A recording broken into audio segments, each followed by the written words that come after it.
How to install SkyLight app on iPhone. So just tap and hold, tap to get, and then this is like a app to display photos on TV frame or tablet.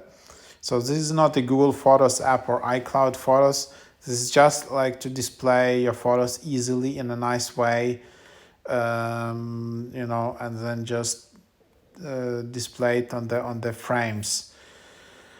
Then there is also a calendar, send your favorite videos, color code events, share to multiple frames. It's quite advanced app and has a lot of nice reviews.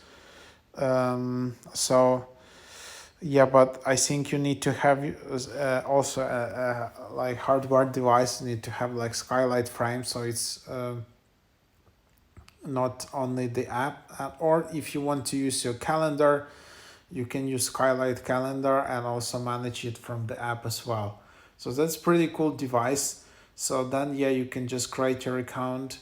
To get started, just enter your personal email and then you can start managing either the SkyLight frame or SkyLight Calendar. And these tools becoming more and more popular, instead of having like, old school just paper photo or like paper calendar.